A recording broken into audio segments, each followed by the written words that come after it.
जय हिंद दोस्तों। चैनल पे आप सभी लोगों का बहुत बहुत स्वागत है। दोस्तों, हम लोग इधर हाल फिलहाल में सेटलमेंट ज्योग्राफी, पॉपुलेशन ज्योग्राफी की बहुत सारी थ्योरीज और मॉडल को कवर किए अपने चैनल पे।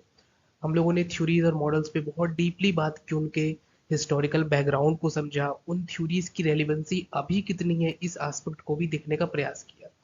हम लोगों ने, आपको याद होगा, दो बहुत इंपॉर्टेंट सिद्धांत पढ़े थे। एक तो डेमोग्राफिक ट्रांजिशन थ्योरी और दूसरा रोस्टोव की थ्योरी, जो रोस्टोव की इकोनॉमिक डेवलपमेंट की थ्योरी है। रोस्टोव की थ्योरी 1960 के दशक की थ्योरी थी, जब रोस्टोव किस तरीके से हम कम्युनिज्म को काउंटर कर सकते हैं उस वजह से उन्होंने अपनी वो थ्योरी दी। और बहुत ही उनका इम्पोर्टेंट वर्क था 1960 का। इसके पहले 1940 के दशक में डेमोग्राफिक ट्रांजिशन थ्योरी एक वेल एस्टैब्लिश्ड थ्योरी थी। नोटेस्टीन, थॉमसन, बहुत सारे इंपॉर्टेंट नाम उससे जुड़े हुए हैं। तो वहाँ पे अगर आपने वो वीडियोस नहीं देखी तो आप जरूर देखिएगा। हम लोगों ने बहुत डीपली उस पूरे मतलब कह सकते हैं स्टोरी पे बात की थी कि किस तरीके से डेमोग्राफिक ट्रांजिशन थ्योरी की क्या कहानी है और रोस्टोव की थ्योरी की क्या कहानी है। बड़ी थ्योरीज हैं। हम लोगों ने 2-3 पार्ट्स में उसको कवर किया था। शॉर्ट वीडियो में रिवीजन भी किया था और डीपली एनालिसिस भी पूरे मॉडल का किया था। अभी के समय में ये न्यूज़ बहुत ही ज़्यादा ट्रेंडिंग में है। ये है कि इंडिया जो है क्या ओल्ड बिफोर गेटिंग रिच, ये अमीर होने से पहले ही क्या बूढ़ा होगा। ये न्यूज़ इतना ज़्यादा ट्रेंडिंग में, और ये न्यूज़ इस वजह से ज़्यादा ट्रेंडिंग में इसलिए मुझे लगा कि चूंकि हम लोग अभी हाल फिलहाल में पॉपुलेशन ज्योग्राफी के इंपॉर्टेंट थ्योरीज पे बात की है। एक लेक्चर आपको याद होगा, वहाँ पे हम लोगों ने जो इंडिया में टीएफआर की बहुत डिबेट होती है, टोटल फर्टिलिटी रेट की, जिसमें कि हमारे ओवरऑल जो हमारा टीएफआर है पूरे देश का वो 1.9 के अराउंड है, आसपास है। लेकिन जब हम नॉर्थ साउथ का अलग अलग एनालिसिस करते हैं तो हमें अलग रिजल्ट्स मिलते हैं। इसीलिए मैंने वहाँ पे कहा था कि जब भी आप इस तरह का डेटा देखें और किसी बड़े देश का डेटा है, तो नेशनल एवरेज हमेशा रीजनल डिस्पैरिटी को शो नहीं कर पाता, वो बहुत ज़्यादा चीज़ों को छिपा देता है। तो जब हम लोगों ने स्टेट वाइज एनालिसिस किया था, तो हम लोगों ने वहाँ पे ये पाया था कि अभी भी इंडिया में जो हमारे नॉर्दर्न स्टेट्स हैं उनका टीएफआर अभी भी हमारे रिप्लेसमेंट रेट अर्थात 2.1 से ऊपर है। चाहे यूपी का आपका टीएफआर हो, चाहे बिहार का टीएफआर हो। लेकिन जो हमारे साउथ के स्टेट्स हैं उनका टीएफआर हमारे रिप्लेसमेंट रेट अर्थात 2.1 से काफ़ी नीचे हो चुका है, क्योंकि वहाँ पे इस फील्ड में चाहे अवेयरनेस बढ़ाने की बात हो, एजुकेशनल रिफॉर्म्स हो, जो भी एस्पेक्ट हो जिस पे काम किया गया है, और उसका रिजल्ट हमें साउथ के स्टेट्स के उस टीएफआर के डेटा से साफ साफ देखने में मिल रहा है। तो टीएफआर की जब हम बात करते हैं तो हमें क्लियर कट डिफरेंस मिलता है नॉर्दर्न स्टेट के डेटा में और साउथ के स्टेट के डेटा में। तो जब हमने स्टेट वाइज एनालिसिस किया नॉर्थ और साउथ का, तो जो हमारा एक नेशनल फिगर था 1.9 टीएफआर का पूरे देश का, उसका हमें वो पूरी तरीके से एक्सपोज हो गया। वो पूरा उसका क्लियर कट पिक्चर समझ में आ गई कि ये नेशनल एवरेज जो अपने सामने हम देख रहे हैं, थोड़ी देर के लिए खुश होने के लिए ठीक है, लेकिन जब हम स्टेट वाइज एनालिसिस किए, रीजनल एनालिसिस किए, तो वहाँ पे पिक्चर बिल्कुल साफ हो गई कि नॉर्थ के स्टेट्स को अभी वो प्रोग्रेस किए हैं नो डाउट, लेकिन अभी रिप्लेसमेंट रेट के अगर उनको नीचे आना तो बहुत मेहनत करनी पड़ेगी। साउथ के स्टेट ऑलरेडी उस चीज़ को कर चुके हैं। और हम लोगों ने वहाँ पे, आपको याद होगा, हम लोगों ने विमेन रिजर्वेशन और डीलिमिटेशन पर भी बात की थी, क्योंकि विमेन रिजर्वेशन बिल जो कि अभी मॉन्सून सेशन में आने वाला था, लेकिन अब तो लग रहा है आगे ही वो बिल पास हो पाएंगे, आई होप। तो जो डीलिमिटेशन की बात है, परिसीमन की बात है, जो सीटों की संख्या बढ़ाने की बात है, और चाहे वुमेन रिजर्वेशन की बात है, तो वो भी कहीं ना कहीं उसी से संबंधित है, क्योंकि टीएफआर का डेटा यही कह रहा था कि भाई साउथ में जो सीटें बढ़ेंगी वो नॉर्थ की तुलना में कम बढ़ेंगी। ये एक बहुत इंपॉर्टेंट पॉइंट था। और इसी चीज को लेकर के साउथ के जो हमारे स्टेट्स थे, खास करके तमिलनाडु ने बहुत ज्यादा इस पूरे बिल का विरोध किया था कि इससे कहीं ना कहीं जो नॉर्दर्न स्टेट्स हैं वो अपना डोमिनेंस दिखाएंगे पॉलिटिक्स में, और जो नॉर्दर्न स्टेट्स हैं उनका इन्फ्लुएंस बढ़ जाएगा। तो ये हम लोगों ने कुछ डिस्कशंस किए थे। ये वीडियो आप जरूर देखिएगा, मैं इन वीडियोस के लिंक जो है डिस्क्रिप्शन में ऐड कर दूंगा। अब वहीं से एक चीज ये निकल करके आती है, इस तरह के आपको ढेर सारे आर्टिकल्स मिल जाएंगे, जैसे ये डेक्कन हेराल्ड का बहुत एक इम्पोर्टेंट मुझे आर्टिकल लगा, तो मैंने यहाँ पे इसको ऐड किया। मैं वही आर्टिकल ऐड करता हूँ जो बहुत ऐसा इंपॉर्टेंट होता है, जैसे old before rich 20% of India's population to be over 60 by 2050, मतलब 2050 तक आते हैं। तो ये स्थिति हमें देखने को मिल सकती है। सो आफ्टर दैट ये इकोनॉमिक टाइम्स का एक बहुत ही इंपॉर्टेंट आर्टिकल ये भी था इसी के regarding, India to grow old before it grows rich. जो पुराने वाले आर्टिकल में बात की गई थी कि लगभग 20% जो पॉपुलेशन है वो 60 ईयर से ऊपर वाली होगी 2050 तक। सेम, और द इकोनॉमिक टाइम्स ने भी इसी बारे में बात की है। तो अब इसमें प्रॉब्लम क्या है, क्या मेन इशू है, तो वो इशू वही टोटल फर्टिलिटी रेट का है। जब आप इसका थोड़ा सा और डीपली एनालिसिस करेंगे, इसको समझने का प्रयास करेंगे, तो कहीं ना कहीं जो सोसाइटीज है ना उनमें एक पैराडाइम शिफ्ट आता है। अब जैसे जब हम लोगों ने, आपको याद होगा जब हम लोग रोस्टो की थ्योरी का डीपली एनालिसिस कर रहे थे, तो रोस्टो की थ्योरी में एक स्टेज आती है, third stage, the take off stage. पहली स्टेज है the stage of traditional society, जहाँ पे पूरी तरीके से एग्रीकल्चरल डिपेंडेंसी होती है। सेकेंड स्टेज होती है the pre conditions for take off, जिस स्टेज में इंफ्रास्ट्रक्चरल डेवलपमेंट होता है। और थर्ड स्टेज जो मेन इंडस्ट्रियल डेवलपमेंट की स्टेज होती है, द टेक ऑफ स्टेज, जो स्टेज छोटी होती है मतलब टाइम के हिसाब से, लेकिन उसमें उस स्टेज में पॉपुलेशन भी बहुत ज़्यादा ग्रो करती है और देश भी अपना टेक ऑफ करता है, मतलब इंडस्ट्रियल डेवलपमेंट काफ़ी होता है। उसके बाद फिर mature, drive to maturity stage आती है, फिर हाई मास कंजम्पशन की स्टेज आती है। तो थर्ड स्टेज जो टेक ऑफ स्टेज होती है, जैसे इंडिया का टेक ऑफ कब हुआ, हम लोगों ने वहां पे डिस्कस किया था। इंडिया का टेक ऑफ हुआ जब हमने अपनी इकोनॉमी को ओपन किया। जब हम जो हमारा बहुत ही फेमस एलपीजी मॉडल है, चाहे प्राइवेटाइजेशन, ग्लोबलाइजेशन और लिबरलाइजेशन पे जब हम काम किए, निजीकरण, उदारीकरण और वैश्वीकरण। सो 1991 के बाद से जब ये चीज़ें रिफॉर्म्स हुए, हमारे जो इकोनॉमिक रिफॉर्म्स हुए, पीवी नरसिम्हा राव और हमारे डॉक्टर मनमोहन सिंह जी का काफ़ी इंपॉर्टेंट इस पे कॉन्ट्रीब्यूशन है, तो हम लोगों ने वहाँ पे पूरा ये सब डिस्कशन किए थे। तो 1991 के बाद से एक हमारे जो टेक ऑफ का एक सिलसिला है वो शुरू होता है। और वही टेक ऑफ क्यों इतना इंपॉर्टेंस है, क्यों मैं उतना जोर दे रहा हूँ उस थर्ड स्टेज पे, क्योंकि टेक ऑफ स्टेज के बाद जब आप फोर्थ स्टेज में आएंगे, तो फोर्थ स्टेज से कहीं ना कहीं जो आपका लोगों की मेंटेलिटी में एक शिफ्ट होने लगता है। लोग फिर पॉपुलेशन साइज को छोटा रखना, पॉपुलेशन प्लानिंग पे फोकस करना, उस ओर लोग सोचना शुरू कर देते हैं। और फोर्थ स्टेज तक आते आते रोस्टो की थ्योरी के हिसाब से हमें यह स्थिति देखने को मिलती है कि जो पॉपुलेशन है वो बढ़ती तो है, लेकिन उसके रफ्तार में एक कमी आती है। और फिफ्थ स्टेज तक तो वो और कम रफ्तार वाली हो जाती है, उसमें एक हमें स्थायित्व की स्थिति अब देखने को मिलती है। तो ये चीज तो रोस्टोव ने अपने स्टेजेस में बताने का प्रयास किया, लेकिन ये एक रियलिटी भी है। अगर हम विश्व के देशों को देखें, तो ये एक रियलिटी हमें दिखाई देती है कि जैसे जैसे देश अब अमीर हो रहा है, तो अमीर होने के साथ साथ जो सोसाइटी है उसमें भी चेंज आ रहे हैं, लोगों की मेंटेलिटी में चेंज आ रहा है, एक तरीके का पैराडाइम शिफ्ट हो रहा है। डेमोग्राफिक ट्रांजिशन थ्योरी भी लगभग इसी तरीके से अपनी बात को बताती है कि लास्ट स्टेज, फोर्थ स्टेज में आपका बर्थ रेट, डेथ रेट दोनों बहुत कम हो चुका है। फिफ्थ स्टेज में आपका जो बर्थ रेट है वो भी बहुत कम है, और बाकी तो जो पुराने लोग जो एजेड हो चुके हैं उनकी तो डेथ होगी ही। तो एक डिक्लाइनिंग फेज ऑफ पॉपुलेशन की स्थिति हमें देखने को मिलती है डेमोग्राफिक ट्रांजिशन थ्योरी के फिफ्थ स्टेज में, the declining phase of population. और ऐसे देश आगे चल के ageing population, shrinking workforce, declining phase of population की समस्या से जूझते हैं। और हमारे अभी के समय में जो डेवलप्ड कंट्रीज है वो इसी प्रकार की समस्या से जूझ रहे हैं। और ऐसे देशों में जो माइग्रेंट्स होते हैं वो वर्कफोर्स को बैलेंस करने का काम करते हैं। तो अभी के समय में ये हम लोग इतना डिस्कशन क्यों किए, ये डिस्कशन इसलिए इम्पोर्टेंट है कि अब इंडिया भी कहीं ना कहीं उस स्थिति में जाता हुआ दिख रहा है। और अभी अगर हम, चाहे आप एनएफएचएस का डेटा का एनालिसिस करें, चाहे आप एसआरएम के डेटा का एनालिसिस करें, तो आप यह पाएंगे कि कहीं ना कहीं 1950 के बाद से कॉन्टिन्यूसली जो, जैसे अगर हम डेटा देखें, तो मैंने जो डेटा का इसमें स्टडी किया, तो 1950s में जहाँ 6 के आसपास हमारा टीएफआर था, 1990 के दशक में वो 3 तक पहुंचा, 2005-6 तक वो 2.7 के आसपास रहा, 19 से 21 में 2 तक पहुंचा। और अभी का जो लेटेस्ट आंकड़े हम देख रहे हैं, जो आप आंकड़े अभी लेटेस्ट ही पब्लिश हुए हैं, और लगभग 2 महीने पहले से, लगभग आप मान के चलिए कि मई जून में ये न्यूज बहुत ट्रेंडिंग में थी, इंपॉर्टेंट मीडिया हाउसेज इसको कवर कर रहे थे कि इंडिया का टीएफआर 1.9 है।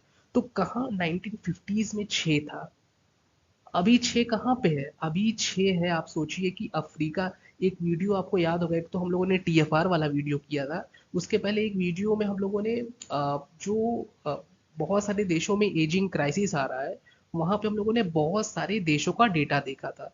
तो मैंने क्या किया था, वहां पे दो तरह के कैटेगरी रखी थी देशों की। एक ऐसे देश जिनका टीएफआर रिप्लेसमेंट रेट के नीचे जा चुका है, तो हमारे डेवलप्ड कंट्रीज थे उसमें, ताइवान था उसमें, यूएसए था उसमें, हमारे सारे अमीर देश थे।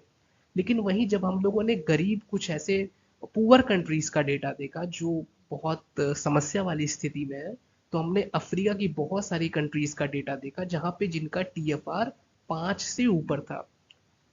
यहाँ तक कि पाकिस्तान का भी जो टीएफआर है वो रिप्लेसमेंट रेट से अभी भी बहुत ज्यादा है।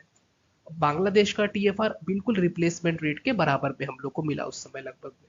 और इंडिया का 1.9 टोटल जो फर्टिलिटी रेट है वो रिप्लेसमेंट रेट से थोड़ा सा नीचे, जो एक नेशनल एवरेज हमारा वो आया है। तो अगर हम अभी के समय में जो बहुत सारे अफ्रीका के देश 5-6 वाली स्थिति में है टीएफआर में, हम 1950 के दशक में वहां पे थे। लेकिन धीरे धीरे फिर इकोनॉमिक रिफॉर्म्स हुए, फिर हमारी इकोनॉमी और ओपन हुई, जैसे 1991 के रिफॉर्म्स हुए। और जैसे जैसे इंडस्ट्रियल डेवलपमेंट हुआ, और वैसे वैसे लोगों की सोसाइटी है, एक तरीके से मेंटेलिटी में शिफ्ट आया, पैराडाइम शिफ्ट आया।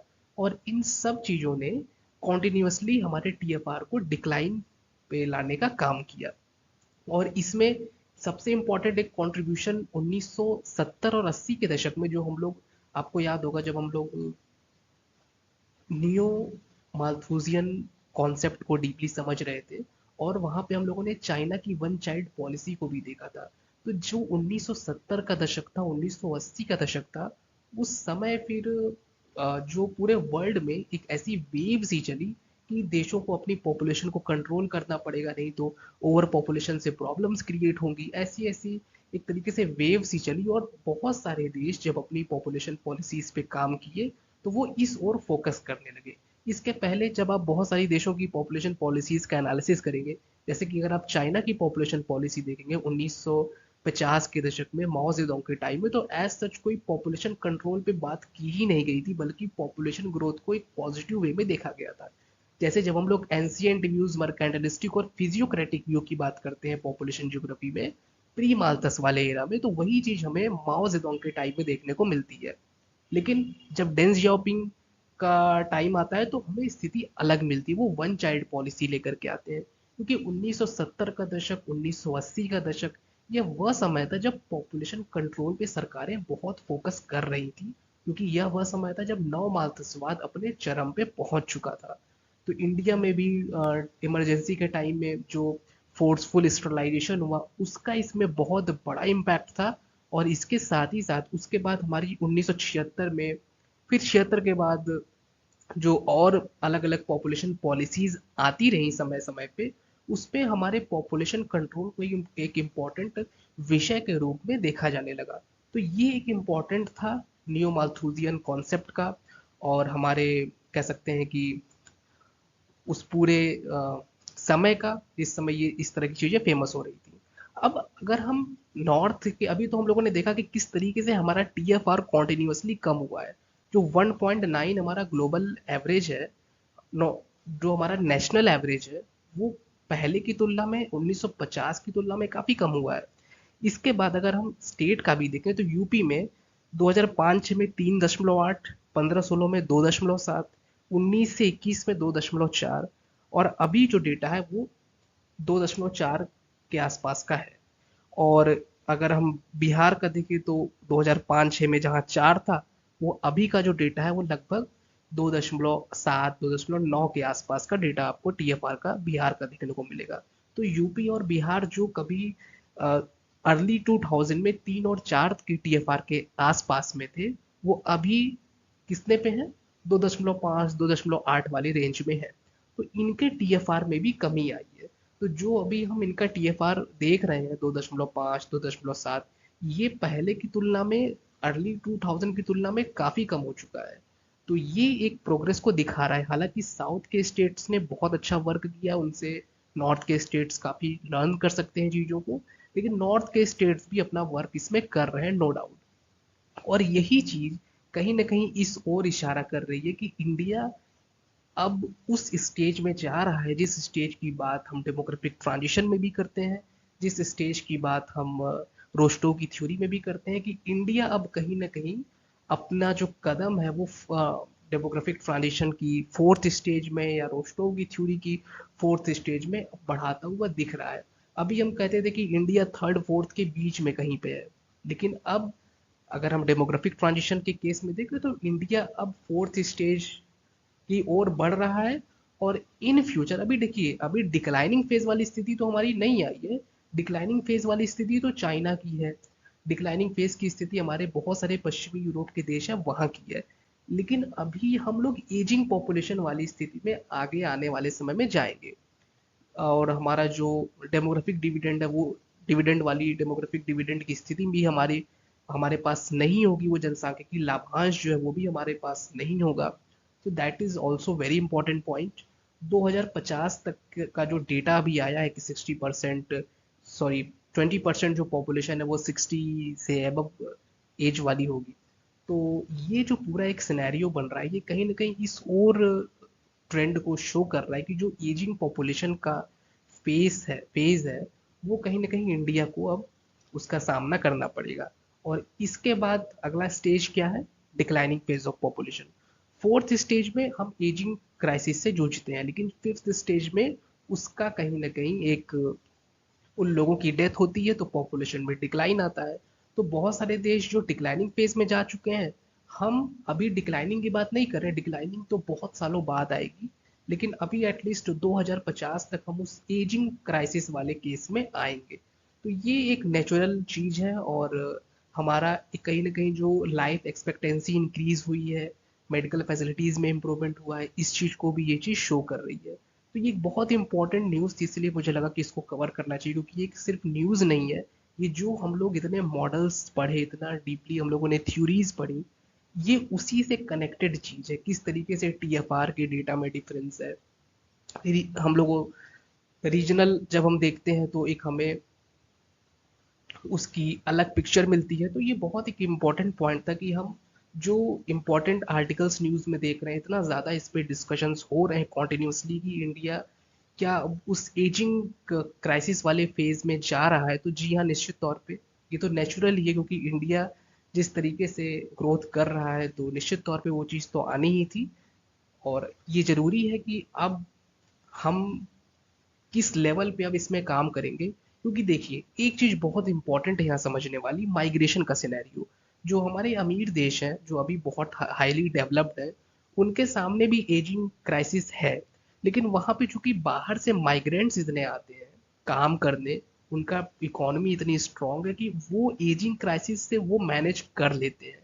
बट क्या आने वाले 25 ईयर्स में 2050 तक हम उस लेवल पे अपनी इकोनॉमी को ले जा पाएंगे कि हम बाहर से लोगों को अट्रैक्ट कर पाए?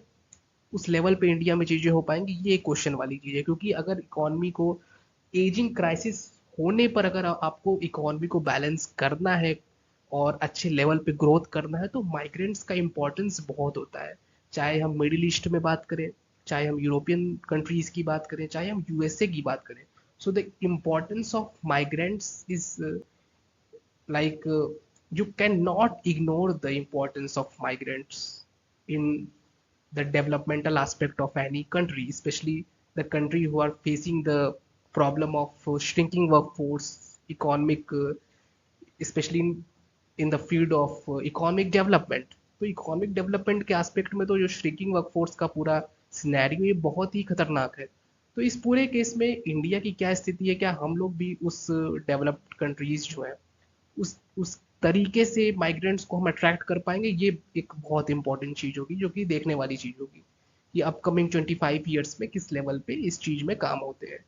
क्योंकि अभी तो हम हमेशा इसी चीज पे बात करते थे कि हमारे पास इतना डेमोग्राफिक डिविडेंड है, जनसांख्यिकी लाभांश है, इतनी युवा पॉपुलेशन है, ये सब बहुत सारी चीजें। लेकिन 2030 के बाद आने वाले 4-5 ईयर्स में ही हमें स्थितियां बदलती हुई दिखने लगेंगी। और 2050 तक का तो आपके सामने सिनेरियो आ ही चुका है कि हम कहीं ना कहीं उस एजिंग पॉपुलेशन वाले फेज में ऑलमोस्ट एंट्री कर चुके होंगे। तो वो एक अलग केस है, और देखा जाएगा कि स्थितियाँ क्या होती हैं, अगर इस पे इम्पोर्टेंट कोई अनदर अपडेट, कोई इम्पोर्टेंट आर्टिकल आता है तो निश्चित तौर पे मैं उस पर बात करूंगा। तो इस स्मॉल से वीडियो में दोस्तों इतना ही। थैंक